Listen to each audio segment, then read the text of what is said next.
Hola queridos amigos, aquí estamos un martes más en una modalidad diferente.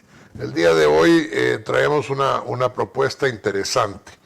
Estamos aquí con mi buen amigo Walter Raudales, escritor, politólogo, científico social y realmente un hombre, sobre todo un hombre honrado, sobre todo un hombre bueno, con el que pues tenemos algunas convergencias y otras divergencias, lo que no es ningún problema, porque al fin y al cabo así es la democracia.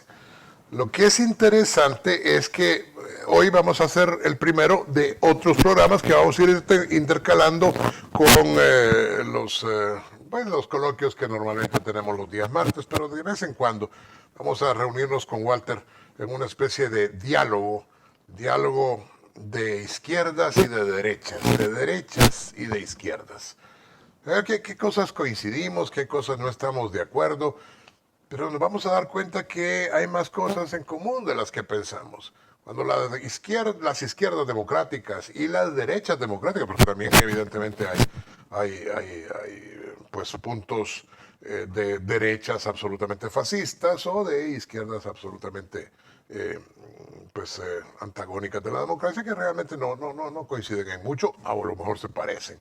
Porque yo siempre he pensado que Hitler y Mussolini no dejaban de parecerse a Stalin, por ejemplo, o a algunos otros personajes.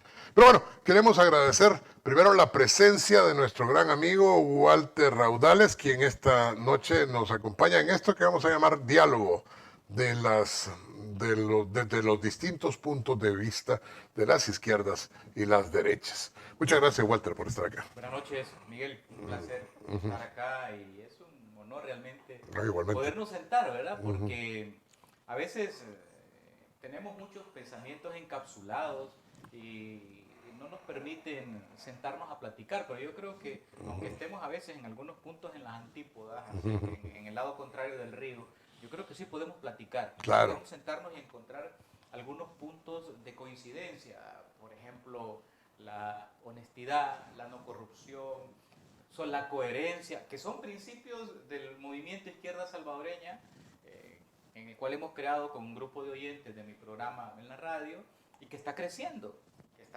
y que nosotros queremos en algún momento llegar a convertirnos como una posibilidad y opción política, ¿verdad? En este país. Pero entonces, sobre la base de esos principios, es que estamos aquí sentados, es decir, sobre la coherencia entre el decir y el hacer, Y el sobre pensar. la honestidad y la verdad. Nosotros lo tenemos como un hilo transversal en nuestro movimiento y es interesante, ¿no? No, por Interesante. supuesto, por supuesto. Y queremos comenzar agradeciendo a los medios que nos retransmiten. A todos muchísimas gracias por estar con nosotros. Realmente nos interesa que este mensaje llegue a las distintas zonas de nuestro país y del extranjero, porque hay que decirlo, buena cantidad de nuestra audiencia son los hermanos que viven en los Estados Unidos o en otros países como Australia, como Europa, Milán de repente, etcétera. Así que para todos ustedes, empezamos con este diálogo. Walter, ¿cómo mira usted la situación en El Salvador? Es decir, estamos delante de algo que se ha dado en el pasado, es igual a los regímenes dictatoriales de los militares, por ejemplo, o de los regímenes dictatoriales, vamos a decir, más o menos separatistas en cuanto a un pensamiento social del siglo XIX, después de la disolución de la República Federal de Centroamérica, entre liberales y conservadores y todo esto. ¿Cómo mira la posición esta actual? Bueno, inicialmente veo una democracia torpedeada, ¿verdad? Donde todas las instituciones han sido diezmadas, ¿verdad? Entonces, claro, si la institucionalidad de una democracia, que realmente son la columna vertebral de un Estado, están cooptadas, digamos, entonces, bueno, el resultado va a ser definitivamente hegemónico para el grupo que tiene ese control, ¿verdad? Yo así lo veo. Es decir, la idea inicial de lo que ha sucedido acá aparte del fenómeno que eso significó, fue ir avanzando, ¿verdad? Como una trituradora, ¿verdad? Comiéndose las instituciones. Poco a poco. Poco a Y poco. no tan poco a poco, ¿eh? Sí. Porque esto es 3 años en donde se han acabado prácticamente todo, ¿no? Bueno, sí, y fue, digamos, como yo lo he manejado, primero un golpe judicial, Así es. ¿verdad? Después un golpe a distintas instituciones, ¿verdad? Ahí entra la Y fiscalía y antes, entra perdón, la intentona exactamente, del golpe legislativo. legislativo también. Bueno, que después fue ya complicado todo. Es decir, cuando te quedas así, deja de ser como una democracia, porque la idea del barón de Montesquieu es el pesos y contrapesos en Claro. una sociedad. Entonces, si no hay pesos, no hay contrapesos, entonces lo que hay, digamos, es un mando hegemónico, un poder que se vuelve despótico, ¿verdad? En el sentido de que tienes el control absoluto de los quehaceres, que es lo que estamos viendo, ¿verdad? Sí. Entonces, lo que ha pasado, digamos, y yo lo veo así, más desde el punto de vista de la gente, es decir, inicialmente, cuando se te da una guerra comunicacional, que es lo que estamos viviendo ahora, estamos bajo una guerra comunicacional. Totalmente de acuerdo. Y mi tesis actual es que estamos bajo un escenario de distintas guerras. Es decir, bueno, todo lo que se ha manejado como guerra contra las pandillas, que sería una, donde incluye todo este régimen de excepción, etcétera. Tenemos una guerra comunicacional permanente donde se invierten millones. Usted ha visto, por ejemplo, los datos de la última reunión de la Asamblea Legislativa, donde aprueban para Casa Presidencial casi el Total. doble o el triple de millones de dólares que sería, digamos, aplicado para hospitales y para salud, digamos. Así Entonces, es una aberración, digamos, como distribuyen eso. Ese es un ejemplo. Entonces, ¿para qué ocupan esos millones? Para la guerra comunicacional. Y la guerra comunicacional es invertir en publicidad, invertir en redes sociales para mantener, digamos, esa percepción, bueno, favorable a la narrativa gubernamental. Pero hay otras guerras también, que no las vemos. Por ejemplo, la guerra contra los adultos mayores. Digamos. Por ejemplo, todo el drama que están viviendo los Las pensiones. policías Sí. que fueron retirados al cumplir 60 años, ¿verdad? Y que tenían sus créditos, ¿verdad? Que no sé, y de ganar, por ejemplo, 1.200, 1.300 profesores de la academia, de seguridad pública, administrativos de la policías, digamos, en ejercicio, lo retiran, y de ganar unos 700, otros 1.200, se van a una pensión de 300. Dice, algunos, literal, andan casi pidiendo. Ya han sacado sus mesitas a vender miel, a vender cosas. Es decir, es una guerra contra esta edad, porque ya lo comenzaron a hacer con los jueces. Pero ahí, Viene después la guerra para los maestros de esa edad. O sea, ahora detengámonos ahí un minuto, porque sí. es que lo que sucede es que a mí sí me parece que el señor Bukele tiene una gerontofobia, ¿verdad? Es decir, que es curioso. Habría que analizar desde la perspectiva psiquiátrica si en el fondo, aunque dice haber amado y respetado al padre, no le tenía un verdadero rencor al padre. Es decir, esto habría que analizarlo con alguna calma, porque el rencor que le tiene a las personas mayores, bueno, empieza por él mismo, porque no es ningún niño ya. O sea, es un hombre viejo, ya tiene 42 años, que sin embargo se disfraza al estilo de Chabelo, se disfraza del Chavo del Ocho, se disfraza de un niño con la gorra para atrás, de un cipote de 19 años, pero tiene 42 años. Y este hombre advierte cada vez que llega, y esto yo lo he oído de gente que merece todo mi respeto, que la pregunta que le hace es si fulanito está ahí, lo dejamos o no. ¿Cuántos años tiene? Pareciera ser que la edad para él implica una situación en donde debe defenestrarse, decapitarse a cualquiera que tenga 60 años o más. Y aquí no se trata es que estos tienen 60 años, usted tiene mucho menos de 60 años, pues, o sea, ya estoy cerca. yo este año cumplí 60 años, aunque tengo cara de más viejo, pero realmente entonces, el hombre gasta fortunas en su imagen personal, se pinta el pelo, se hace implantes de cabello, lo que está bien, si él con su dinero puede hacer lo que quiere. El problema es que nadie sabe con qué dinero lo hace, pero también empieza a decapitar a cualquiera, jueces mayores de 60 años. Y luego empieza a hablar de jueces corruptos, maestros mayores de 60 años, y luego habla de maestros corruptos. Entonces, para él, en su gerontofobia, cualquier persona que tenga más de 60 años, es decir, 18 años más que él, es interesante porque él mismo ha ido perdiendo de alguna manera su valor, porque como para él el valor es la juventud, entonces cuando va perdiendo la juventud va perdiendo el valor. Conste, la juventud no es un valor, la juventud es un accidente de la vida, pero él lo mira así. ¿Qué piensa de esto? Bueno, bueno, había que irse un poco también a la lectura, a la literatura. Ajá. La lectura que está hecho desde la psiquiatría es interesante, ¿verdad? Pero también está desde la literatura, el retrato de Dorian Gray. Por ejemplo, Muy bueno. ese retrato de Dorian Gray, ¿verdad? Sí, sin embargo, pienso yo que estamos en una guerra permanente, por ejemplo, una guerra de odio, es decir, en el discurso. No sé Una si ha guerra de leído. buscar enemigos. No. Es decir, entonces, cuando uno la ve así en general, es decir, tú te despiertas y ¿con qué va a ser ahora la batalla? Porque la cosa es en esa lógica, digamos, una lectura, digamos, que yo hago completa de esto.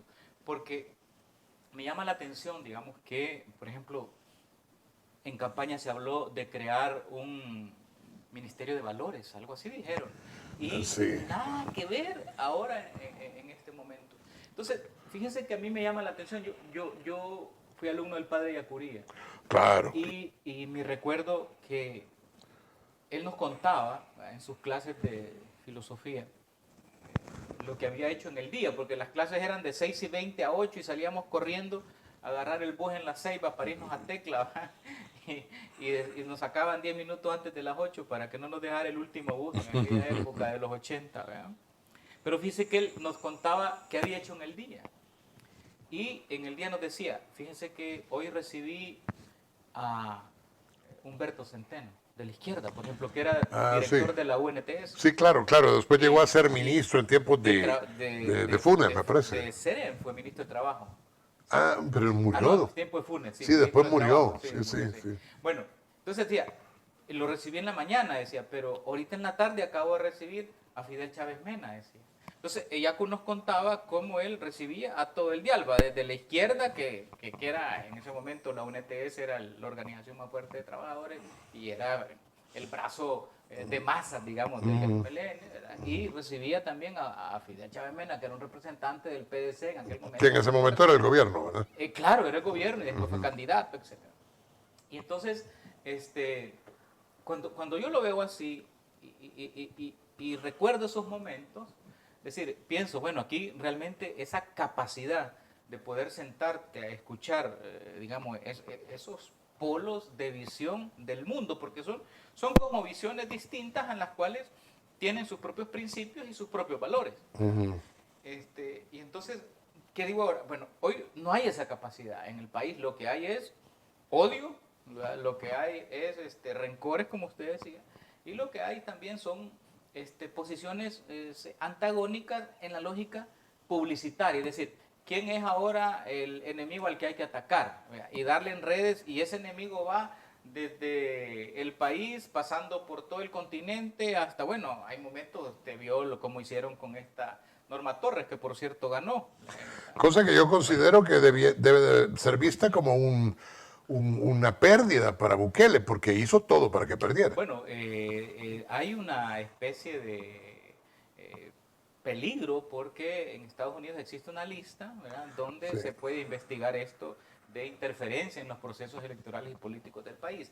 Es grave, es decir, pero es decir, yo creo que la maquinaria, y ahí me quisiera enfocar, la maquinaria publicitaria, es decir, esa mega agencia de publicidad que no gobierna, ¿verdad?, necesita, digamos, como aceite o como engrase, digamos, esos enemigos. ¿Verdad? Porque a partir de la conflictividad digamos, es que se alimenta todo esos troles, esas redes. Es decir, Que a partir de ahí, fíjese, usted está casi citando el último libro de Moisés Naim, no sé si ya lo leyó.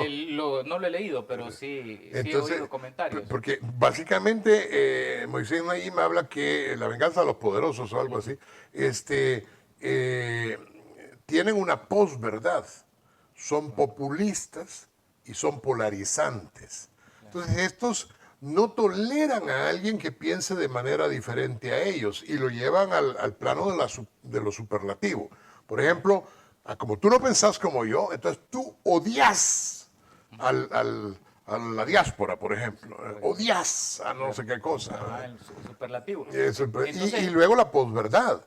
La sí, posverdad en donde las cosas son como yo digo porque yo encarno la verdad. Entonces lo que yo, populista poderoso, hago es encarnar la verdad y lo que yo digo puede ser una mentira absoluta. Por ejemplo, decir que voy a hacer una escuela, no, 3 escuelas todos los días, que es imposible, que y es eso es imposible. propaganda. Pues sí, pero resulta que ¿cuántas escuelas ha hecho el señor Bukele desde que dijo eso? Ni una. Ya van más de 200 escuelas que debería haber hecho, pero ni la primera ha empezado a Es que construir. como es una propaganda, ¿verdad? Entonces en lo que se desmonta esa narrativa, digamos, ya el 70-80% lo creyó y lo asimiló, Claro, porque así funciona, es decir, así es. funciona la memoria receptiva noticiosa, no solo de los salvadoreños, de casi todos los ciudadanos, Bueno, excepto que tengan una gran formación, ¿verdad? así. Pero si no tienen una gran formación, es decir, Y por eso lo asumen. la base Claro. son la masa, pues, o sea, la gente que es menos culta o lo que sea. Oye, yo digamos, ponía como ejemplo, fíjese, el caso de cuando se Esto, inauguran los 3 kilómetros estos de la carretera de la Libertad, así, o sea, que hay un mensaje que dice, y siémbrense 1 millón de árboles ahí. Y entonces, bueno, la calle no tiene, y lo que tiene son barrancos, o sea, no es ni tierra, son sí, barrancos de piedra, ¿verdad? Entonces no se sí. puede sembrar a la orilla, ¿verdad? 1 millón de árboles, lo más te cabrían unos 10.000 árboles, tal vez, en todo caso, apretados, ¿verdad? Decíamos, en lo que corresponde a la calle, ¿verdad? Y entonces vino un amigo de la diáspora y me dijo que quería ir a ver ese 1 millón de árboles. O sea, decir, Ah, no, claro, pero ¿cómo claro, así? ¿Qué sí, 1 millón de árboles? O sea, entonces yo empecé como a tratar de hacer un experimento con él, sin decirle nada, ¿verdad? Llevarlo, explicarle, mira, fue mentira. O sea, te mintieron. Míralo tú mismo, acepta. ¿Cómo decir? Pero se produce un efecto contrario. Se molestan con uno. correcto. Se molestan con uno porque o sea, cuando tú desmontas que es una propaganda y que es una guerra comunicacional, eh, Pero ¿sabe por qué, Walter? sí, Eso es porque desde la perspectiva psiquiátrica, cuando una persona le hace ver a otra que está equivocada, la persona que está equivocada considera que quien le ha abierto los ojos no se los ha abierto, sino que le ha dicho, tonto, mira cómo te engañaron.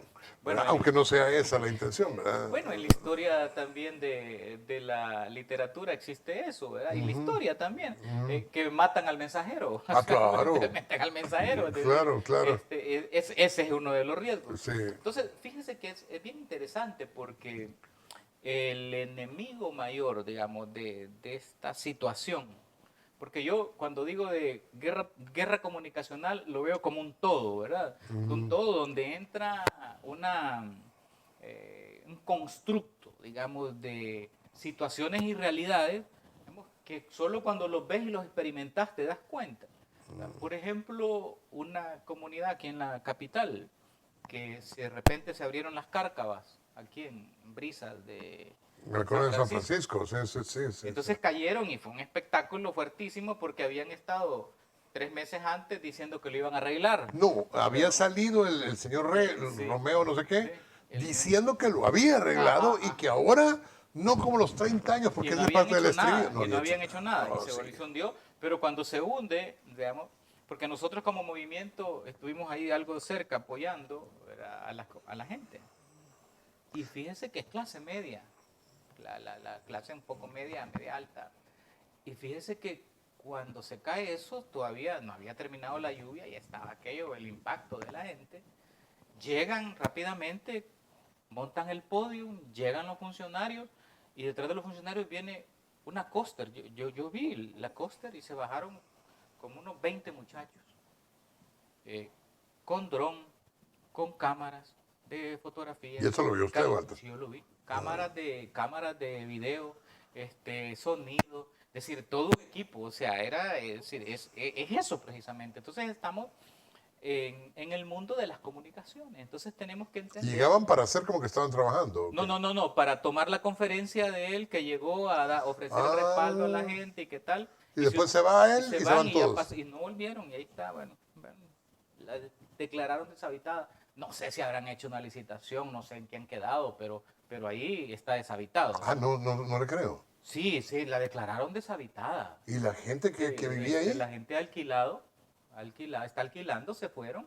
Bueno, Parece que Gobernación les está apoyando. pero eso pues tenía Pero lo que responsabilidad quiero decir- civil, digo yo, el constructor o lo que sea. Mire, es una historia larga porque parece que entran ahí los bancos y entran los constructores y entra el MOP y había un fondo que había dado el famoso Scotiabank antes. Es decir, una historia larga, pero lo que lo que Sí, estoy sí, explicando entiendo. yo es el fenómeno comunicacional. Claro, claro, Usted se recuerda a los soterrados de Santo Tomás también, que pusieron el podio presidencial y no llegó, porque era demasiado impactante que la gente escarbando ahí para buscar muertos. Sí, hombre, Entonces, yo me acordé. ¿se acuerda? Sí. Entonces, un poco, es decir, La gente enterrada y el tipo quería llegar sobre ellos a pararse. entonces, Indignante.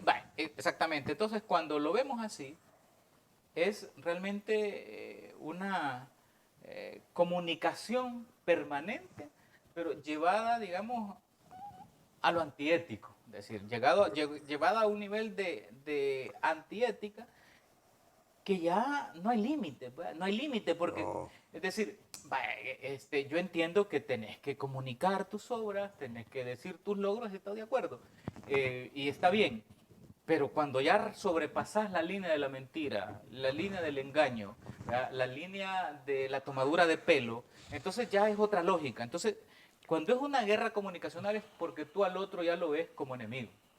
¿Ya? Por eso, pero ahí Ese es el vuelven problema. las cosas. El otro es tu enemigo, no es tu adversario, es tu Exactamente, enemigo. claro. Y del otro lado existe la posverdad. Es decir, todo lo que yo estoy diciendo se convierte en la nueva verdad. ¿Verdad? O sea, el paso hacia el mar, hacia la libertad, ni siquiera es un paso que él empezó. Ese es parte Ay, de... mire, yo estoy haciendo una lista un día de casos, pero la lista es inmensa. Pero es que todo es Por así. ejemplo, el hospital de mascotas, ¿verdad? Que se había hecho con Bitcoin, pero después Era aceptan mentira. ellos. Sí, Ah. porque ellos mismos dijeron Que que no no lo han habían vendido vendido nada. nunca, así Entonces ahí es. es una. Pero si tú haces un listado, te das cuenta precisamente de eso. Y es todos los días, todos los días, todos los días, todos los días. Entonces, ¿cómo hacer, ¿verdad?, ante esa maquinaria? Porque usted véalo como una enorme trituradora. En los pueblos yo viví cerca de una calle donde construyeron una pavimentada y los famosos bulldozers, ¿se acuerda? Esos camiones gigantescos. Sí, ¿no? sí. Bueno, entonces, esa aplanadora gigante que pasa ahí, ¿qué hacer ante esa aplanadora comunicacional? ¿Qué hacer, digamos, ante esa narrativa permanente? Digamos, ¿qué hacer ante esa enorme maquinaria comunicacional? Porque en el fondo, Y por cierto, perdón la interrupción, pero es que esto es como interesante porque ha terminado produciendo inclusive algunos fenómenos que podrían ser de utilidad para El Salvador sin que ellos lo quieran, pero han ocurrido. Ejemplo, El Salvador ahora es más conocido que hace unos años. Y como la maquinaria comunicacional propagandística del régimen gasta verdaderas fortunas en esto, entonces el argumento de hoy es el país más seguro del universo, el país en donde no pasa nada, el país no sé qué. Entonces, aparentemente, y por ejemplo, el turismo ha aumentado. ¿Por qué? Porque la gente en el extranjero... pero esas son narrativas. pero sí ha Miguel. aumentado, sí ha aumentado. Son narrativas, bueno, ha aumentado también porque venimos de una pandemia y ahí pues hay un efecto rebote pues, También en es todo el cierto, mundo. Entonces, también es cierto. pues, entonces no va- eso hay que analizarlo también con realidad. No, pero lo que quiero decir es que el régimen gasta fortunas en propaganda. O sea, aquí hay un canal mexicano que se llama Babadum. Está pagado por Bukele. Y si no está pagado, no sé qué agua de pito le dio. Pero hay un muchacho que sale en Babadum que solo pasa hablando bellezas de Apagado, o Bukele. sea, Da la definitivamente. impresión. Es como las encuestas Gallup. Las encuestas Gallup Gallup, son encuestas prepago. Sí, son encuestas. Walter, ha salido esta encuestadora hablando de que El Salvador, como si este fuera un dato de encuestadoras, es el menos corrupto de América Son Latina. inventos, son ¡Inventos! Son inventos, pero fíjense qué interesante, porque también está lo siguiente, no siempre le salen bien las cosas. No. Entonces, por ejemplo, fíjense que yo estaba analizando lo de las comisiones en la Asamblea. Es un show comunicacional, ¿verdad? Alrededor pues, de la Asamblea Legislativa y empiezan a llamar a personajes, ¿no? Que van a las... Pero cuando llega el rector de la Universidad Centroamericana, ¿verdad? Y se posiciona el hashtag Yo Soy UCA, ¿verdad?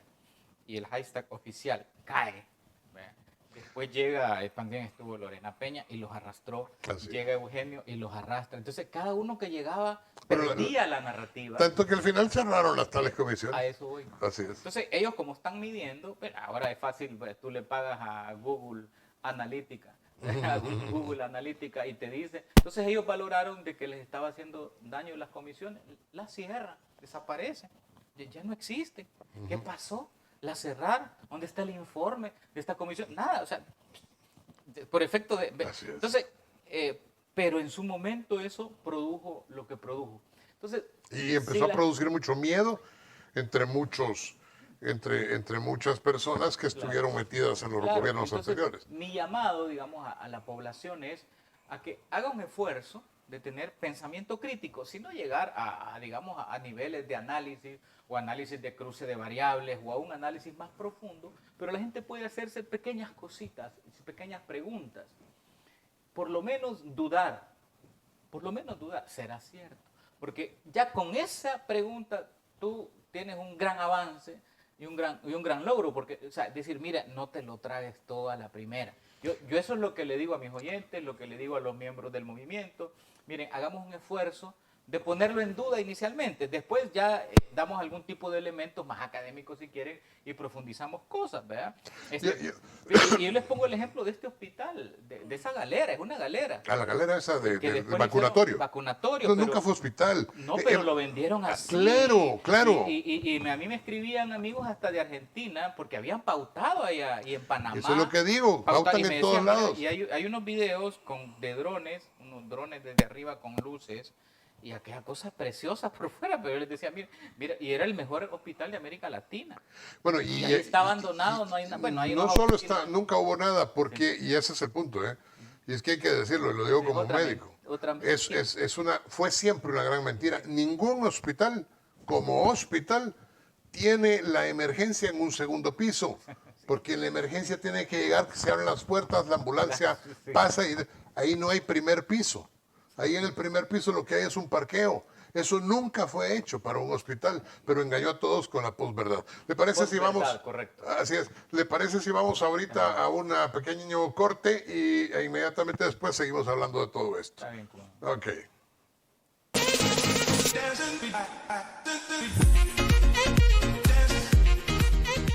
Entonces, hemos hablado de la posverdad, de cómo estas personas ocupan todos los elementos que se relacionan con la publicidad y la propaganda y sustituyen la verdad por cualquier cosa y la repiten tanto y de tal forma que a estas alturas yo conozco gente, el otro día que iba en el avión, alguien que me decía que yo era un mentiroso porque le dije, me di la vuelta y le dije que no había tal supercarretera en Los Chorros. Y él me dijo, claro que yo la he visto. Entonces el tipo vivía en Estados Unidos, pero lo único que vio fue una maqueta digital o algo por el estilo. Así es.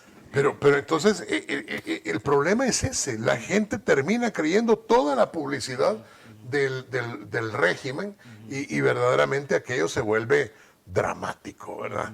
Bueno, estaba hablando de Sí, eso. no, es que precisamente ese es ese el punto.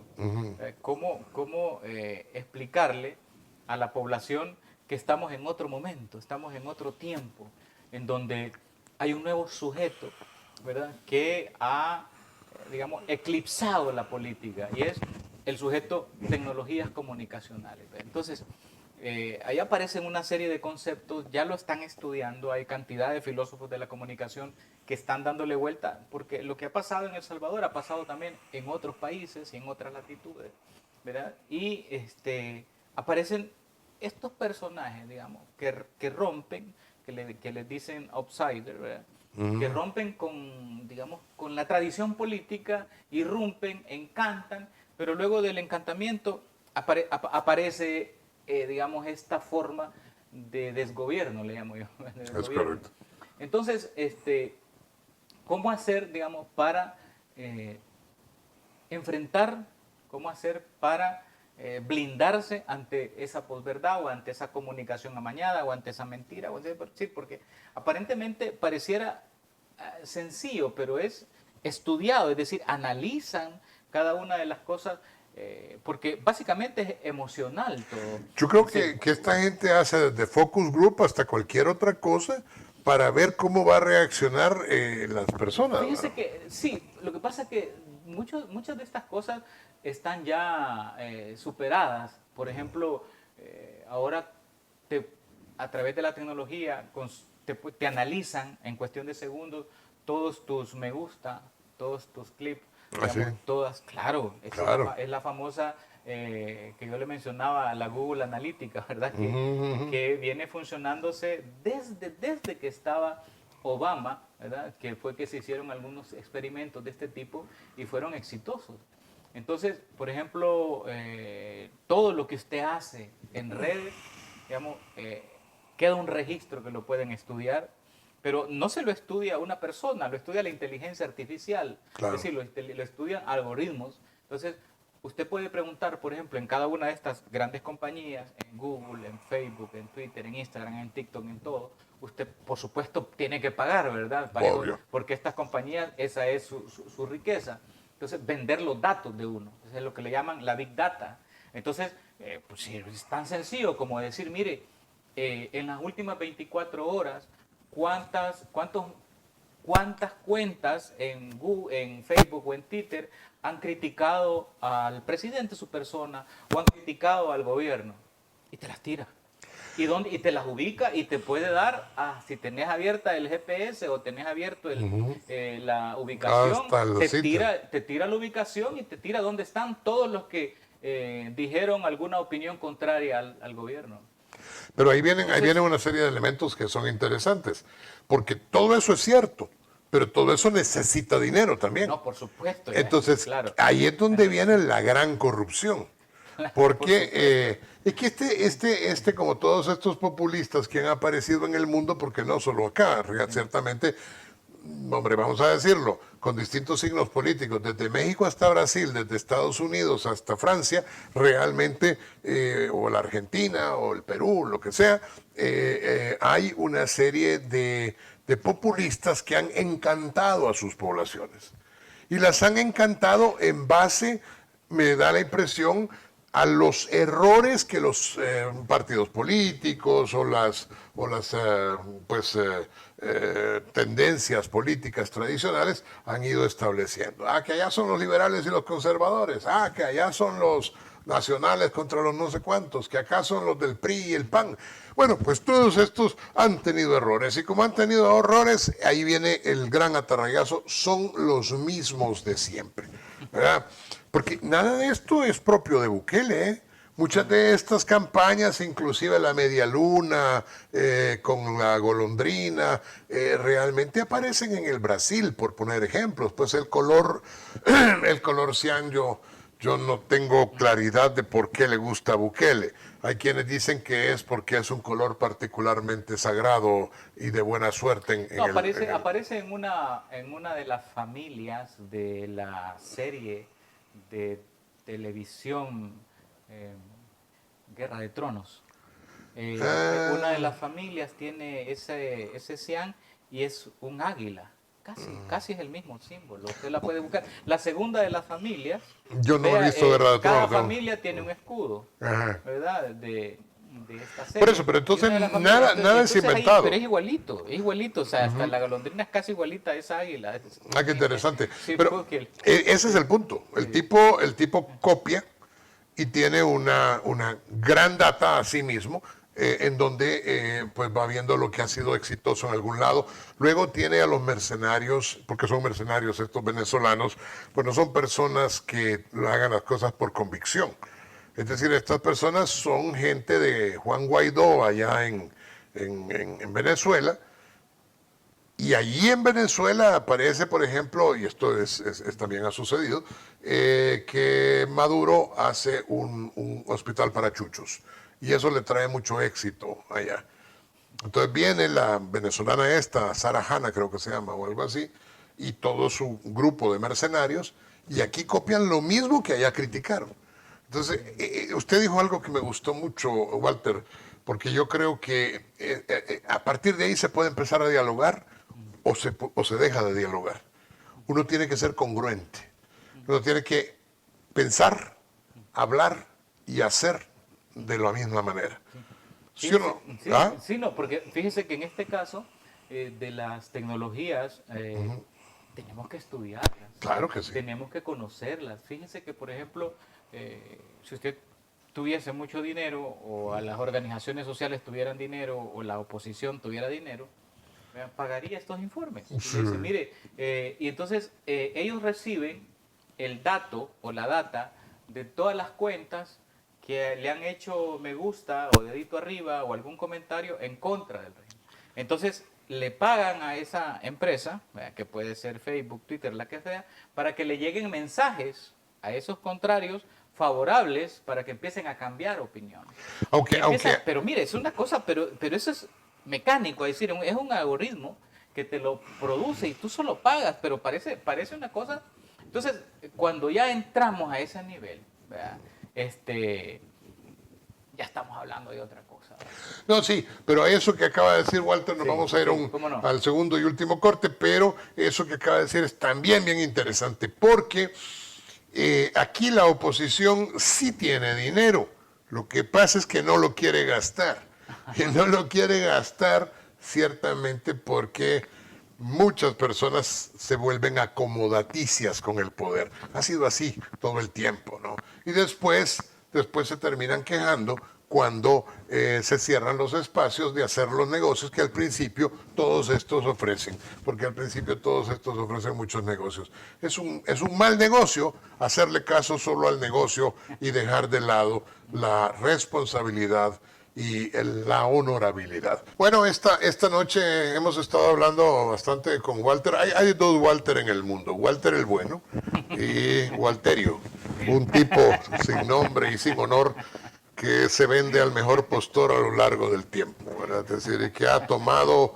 en las borracheras de cada uno de sus jefes durante los últimos 50 años, quién sabe cuánto tiempo. Pero bueno, entonces, hablando con Walter el Bueno. Y fíjese que yo quisiera cerrar este tema. Por favor, Sí, porque después vamos a irnos a unas preguntas. Yo quisiera cerrar el tema de la megacomunicación, el tema de la gran agencia de publicidad que gobierna, el tema de la inteligencia artificial, de la big data, de las nuevas tecnologías. Es decir, la oposición tiene un camino que es conocer estas tecnologías, financiarlas y utilizarlas. O sea, no puede seguir, digamos, los grupos sociales, los grupos opositores, haciendo las cosas como lo están haciendo. Porque si no entran de la mano de las nuevas tecnologías y de estas comunicaciones, es decir, están en una batalla desigual, completamente desigual. Es decir, usted imagínese un escenario, digamos, de combate o de guerra y de un lado con las últimas tecnologías militares. Bueno, imagínese la conquista, ¿verdad? Que llegan con los arcabuces, llegan con los caballos y todo. Y bueno, y los otros con flechas. Con sus armaduras y las otras con flechas y armaduras de lana. ¿Va? Sí, sí. Entonces, es decir, a ese nivel. ¿verdad? Entonces, es decir, evidentemente, aunque tengas 1 millón acá, pero vea, y si solo tenés 100 aquí, pero con buenas tecnologías, pues gana la guerra las tecnologías. Entonces, Sí. esa guerra desigual en comunicación, ¿verdad? Si no se cambia la visión, porque hay que cambiar la visión, no solo es un asunto de discurso, sino que es un asunto también de tecnología de la comunicación. Yo creo que es además importante empezar a pensar que cuando aquí hay dos grupos en este momento, como yo lo veo. Aquí está el grupo de la democracia y el grupo de la sinvergüenzada, que es el que está en el poder en este momento. O sea, yo creo que por hoy, cuando menos, debemos dejar de lado el mote de izquierdas y derechas o derechas e izquierdas. Digo, hay izquierdas y derechas que no son demócratas, que no son democráticas, pero de esas no estamos hablando. Yo estoy hablando de la inmensa mayoría de salvadoreños que creemos en la separación de poderes, que creemos realmente en la justicia, que no nos parece que puede haber justicia cuando los jueces están a la orden del dictador y que obedecen a la dictadura, que el fiscal obedece a la dictadura, que los tribunales obedecen, y los tribunales incluyen el Tribunal Supremo Electoral, con excepción del magistrado Olivo, que me parece que es un hombre verdaderamente valiente y que merece la pena ser mencionado como tal. Y así existe una serie de elementos que han cooptado la democracia. Entonces estamos en un punto en donde o trabajamos por la unión y un gobierno de unidad, un gobierno de salvación nacional, en donde dejamos de lado algunas de nuestras diferencias y nos ponemos de acuerdo en el común denominador que todos tenemos, o vamos a ver gobernar a un conjunto de corruptos que pretenden ser una dinastía, ¿verdad? Es decir, que eventualmente va a terminar, qué sé yo, el señor dictador, el hermano del señor dictador, el primo del señor dictador, la hija del señor dictador, la esposa del señor dictador, y bueno, como que el coronel sí tiene quien le escriba. Yo creo que es interesante todo este punto. Lo vamos a dejar ahí en stand-by porque quiero compartir con ustedes algunas preguntas. La primera pregunta es, ¿cuál es el propósito de comprar un Bitcoin por día? Es que el señor Bukele anunció a partir del jueves pasado que a él no le importaba nada de esto. Mi editorial del sábado pasado se llamaba Sí, lo leí, lo leí. un Bitcoin, gracias, Sí. para un dictador, porque básicamente lo que yo digo es, más allá de que compre un Bitcoin por día, ¿quién perica le ha autorizado a este señor a comprarlo? O sea, ¿y con qué derecho tiene el dinero en la billetera? El dinero del pueblo en la billetera. Si lo que dijo Luis se me olvida, Membreño es así. Entonces, en el nombre de Dios, ¿cómo es que cuando la Asamblea Legislativa le dijo que podía comprar un Bitcoin? Pero es que ya ni siquiera disimula. Ahora ya solo habla de que va a comprar un Bitcoin todo el día porque le da la gana comprarlo. Pero ¿cuál será el propósito? Dicen, lo hacen para suavizar la mente y no declarar que la inversión es igual o superior a los 500,000. No, yo creo que es bastante superior a los 500,000, ¿verdad? La inversión de los Bitcoins. Súper. ¿Cuál es su opinión sobre esto, Walter? Bueno, fíjese que creo que es propagandístico, ¿verdad? Creo que es un poco para sacar a flote el Bitcoin que se está hundiendo en este colapso de las criptomonedas. Sí. Y, digamos, en comunicaciones hay un principio que se llama subirse a la ola, ¿verdad? Que para mí es nefasto, ¿verdad? Pero, por ejemplo, si, digamos, hay un tema que es tendencia en redes, ¿verdad? Un tema X, por decir algo que no tiene nada que ver en política, pero es, por ejemplo, el Mágico González en España, por ejemplo. Y usted lo ve que está en redes 2 días, 3 días. Entonces aparece un funcionario, ¿verdad? O el máximo funcionario del país, y le da un premio, un reconocimiento o un saludo. Es decir, entonces subes a la ola. En comunicaciones ese es un principio. Entonces, como las redes están colapsadas, los criptoactivos están colapsados y hay un invierno, así le llaman ellos, y todo el mundo está deshaciéndose porque se avecina que viene un colapso total. Entonces, ¿cómo me subo yo a esa ola comunicacional? mente para salir en todos los periódicos del mundo, porque salió en todos los Claro, periódicos del yo mundo. compro, dice Pero Mr. Bukele. sale, digamos, desde mi punto de vista, digamos, no hay ningún registro, no hay, digamos, ninguna solicitud a la Asamblea Legislativa, como todo tiene reserva. Entonces, yo incluso hasta en duda los pongo, ¿verdad? Pero es que nadie Creo lo puede saber, ¿ve? No, es que por eso no se puede saber. Entonces, bueno, de hecho, hasta las compras anteriores no sabes el monto, no sabes si es cierto, no sabes cuánto es. Va a llegar un momento en que sí se va a tener que saber, ¿verdad? Pero es bien interesante. Mira, yo lo que estoy viendo es una incoherencia en estos criptoactivos. No soy especialista en ni economista, pero de lo que leo y los análisis que estoy viendo era una crítica muy interesante en el Wall Street Journal, que sostiene que es decir, la lógica de los criptoactivos y digamos, la forma en cómo quieren estar en la economía es sin ningún tipo de control. Ese es su principio y su bandera que más venden. Bueno, pero ¿qué pasa con este último que ha quebrado? ¿Verdad? Famoso, que quebró. El Ethereum, ¿no? Sí, sí. ¿Qué pasó? Bueno, entra en crisis, todo el mundo empieza a retirar, se queda sin fondos, quiebra y, bueno, ¿qué es lo que hace primero? Se va a pedir y se suma a la ley de quiebra. Ah, no, pero usted está hablando de la casa esta Sí, de corretaje. Sí, claro. Ajá. Y entonces va y se suma. ¿Y cómo es eso? Pues si no quieres controles, ¿cómo es que al final te vas que al Estado te arrope y te salve, ¿verdad? Cuando el principio era que no tenían nada que ver con el Estado. Claro. O sea, Sí, exactamente. Entonces, eso es una incoherencia. Pero entonces aquí, bueno, yo lo que puedo decir es que son liberto-anarquistas todos estos, ¿verdad? Sí. Bueno, mientras les convenga. Les convenga, cuando no, se acuden al Estado, a que el Estado los proteja, les dé un salvataje, etcétera, ¿verdad? Porque, bueno, ahora va a venir el Estado a investigar y yo creo que bueno, hay muchos que están en juicio, muchos de los que vinieron aquí en la famosa fiesta, Claro. todos están siendo enjuiciados, muchos por lavado, etcétera. Entonces, de esto, ¿qué le podría decir yo? No hay datos reales, solo un tweet, pero el tweet no genera más que podría ser incluso hasta una información para subirse a la ola, ¿verdad? Así es, interesante. Parece, bueno. Vamos con otra pregunta. ¿Por qué el gobierno no ayuda a la gente del campo? Son como bastante variadas, pero la gente pregunta esto. ¿Por qué uno compra el abono caro aunque den maíz? Yo creo que hay que advertirle al pueblo lo que hemos estado diciendo.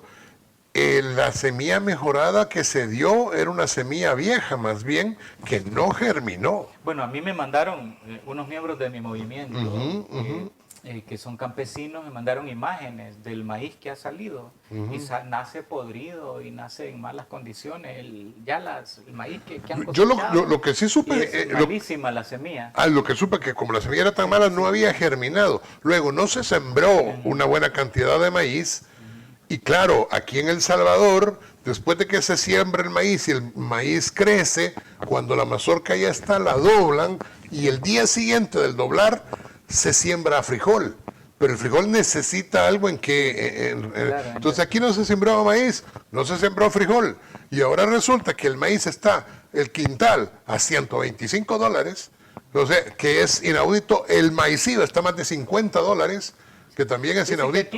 Aquí es un asunto realmente de modelo económico, es decir, se le apostó en este caso a importar, ¿verdad? Y todo lo que tenemos viene de Sinaloa y todo lo que es la producción nacional casi literal para sobrevivencia. Y que yo nunca he entendido por qué de Sinaloa, ¿verdad? Es decir, por qué, eso es una buena pregunta, qué análisis científico se hizo.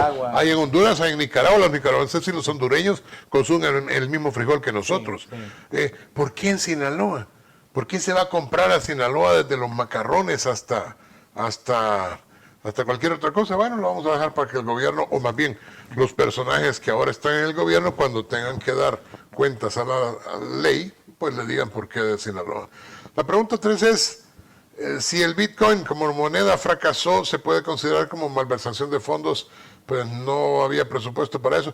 No sé si malversación, pero lo que sí es interesante, Walter, es que el Bitcoin, aquí dicen, ay, como la gente quiere que Bukele se reelija, entonces lo vamos a hacer. Y entonces, si el 90% de la gente de los salvadoreños nunca le compraron a Bukele la idea del Bitcoin, ¿por qué sigue hablando del Bitcoin? Yo creo que hay algo más ahí que la publicidad sabe.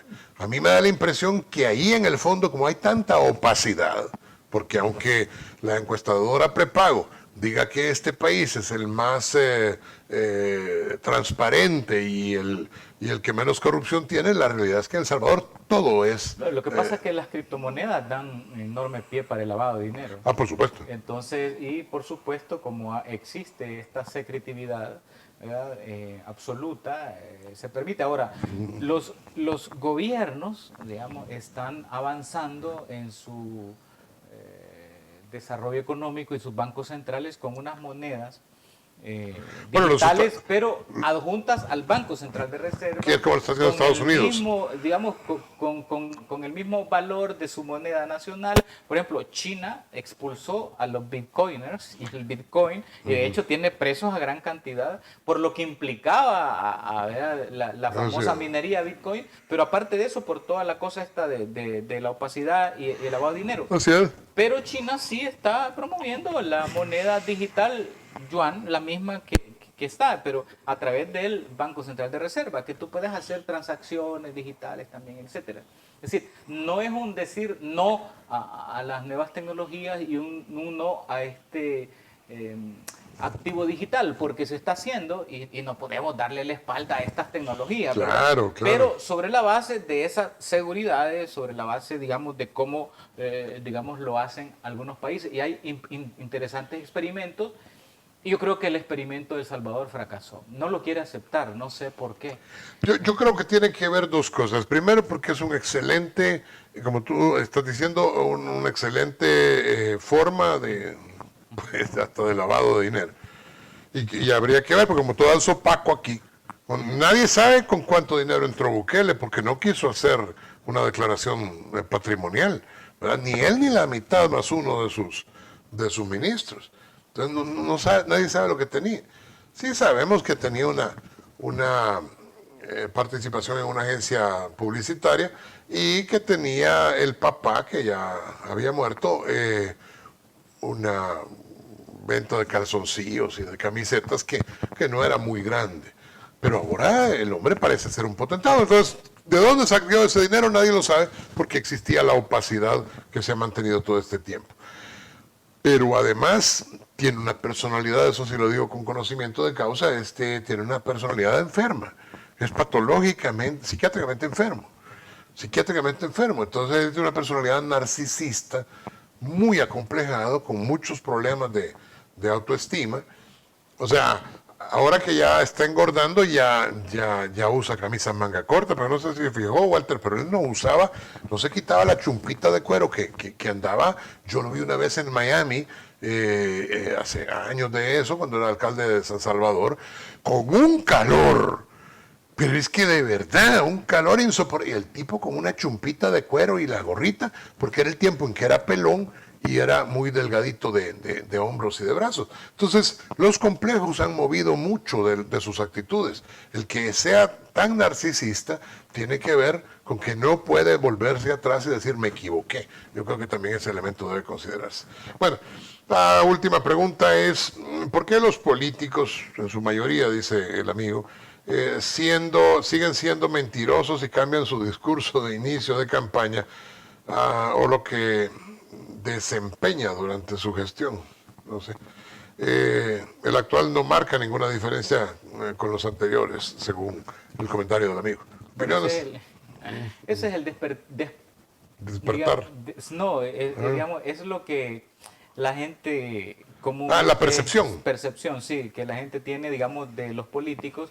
Y es que la verdad es que encontrar un verdadero estadista no es fácil. Tuve una discusión un día con unos amigos que me decían, bueno, ¿y tú con quién te identificas? Para ver si yo mencionaba algún presidente de izquierda y tal. Mira, le dije yo, a mí me impresionan de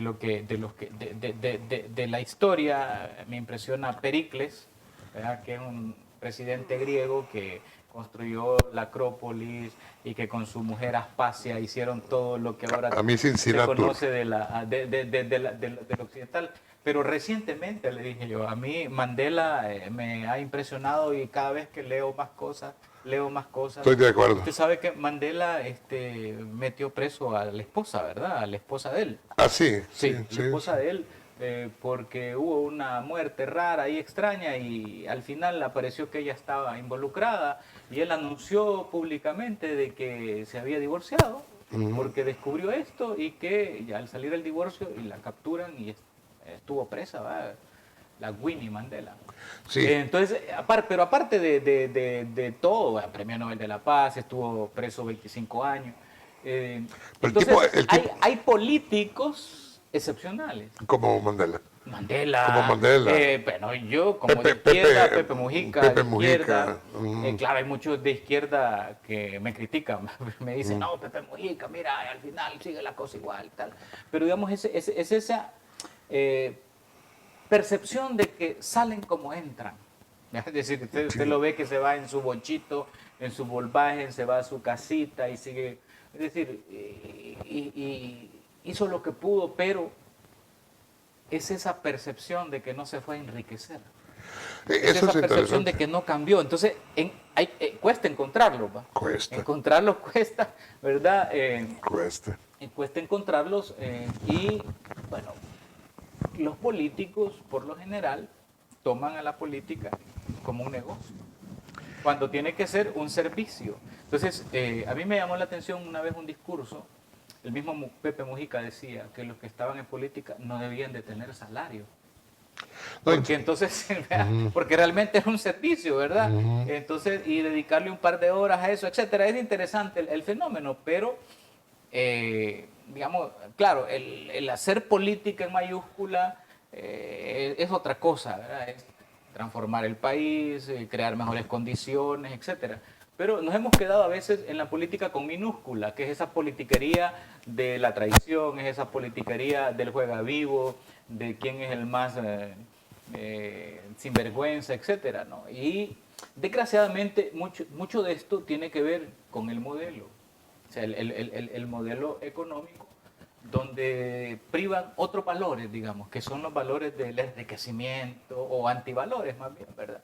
Entonces, ahí tengo yo mi visión en el sentido de que evidentemente no es un asunto ideológico, ¿verdad? Porque hay esos antipolíticos o malos políticos de todas las ideologías y hay otros que dicen que no tienen ideología y hay de todo.